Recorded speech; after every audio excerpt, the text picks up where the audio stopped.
Hello everyone, welcome back to another episode of the Dancing Sloth, where I, your favorite amateur dancer, explore different topics surrounding the world of dance.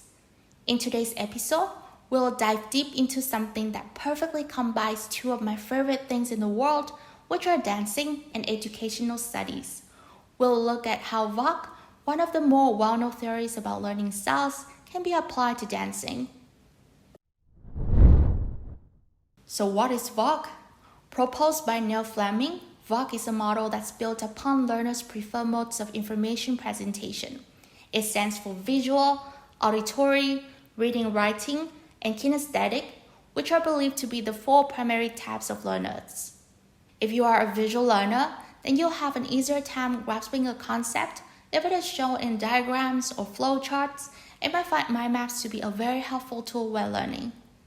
Meanwhile, if verbal learning is your preference, then you might enjoy having discussions regarding the topics that you learn with your teachers and may turn to audiobooks or podcasts whenever you want to learn something new. On the other hand, if you're someone who loves reading books or an excellent note taker, then reading writing might be the learning style for you. Last but definitely not least, I'm certain that if you're not one of them, you will at least know someone in your circle of friends who always say that they have to do something to really understand it. For the learners who rely on their senses and feel the need to experience things themselves in order to fully understand what's being taught, they definitely take a kinesthetic approach to their learning. Now that you have somewhat of an idea about what each type of VARK learners looks like, let's shift the focus and see how you can spot different types of learners in dance classes, starting from yourself. If you're one of those people who pick up choreographies very quickly by observing the choreographers and trying to copy their movements by carefully watching them, then there's a high chance that you are a visual learner. This means that you have the ability to observe the shapes and images created by the choreographers, that internalize this information and produce a similar output. Meanwhile, if listening to the instructor's explanation about a certain move helps you understand how to do it, then it's likely that you're part of the auditory crew. You might find trying to explain what you think the move is and having your instructor confirm whether you have understood it correctly or not an effective learning method. The reading-writing type is probably something you don't see very often in dance classes. They're the ones who love reading about dancing and taking notes about what they've learned after every class. On the contrary, kinesthetic learners are expected to be quite common in dance classes because after all, dancing is kinesthetic.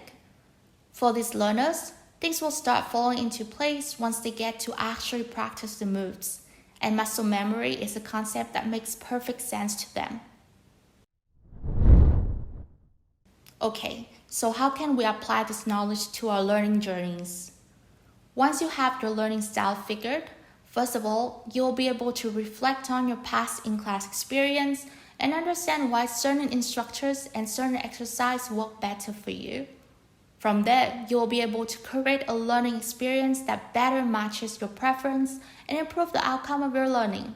For lovely instructors out there, understanding your students' learning styles will surely allow you to become better teachers.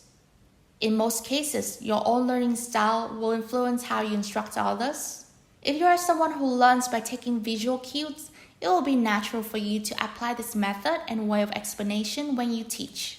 However, this approach might be counterproductive if you happen to have a group of students who are either primarily kinesthetic or auditory learners.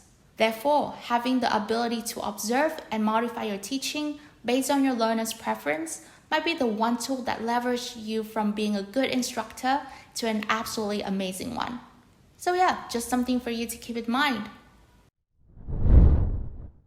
And that's a wrap for today's episode.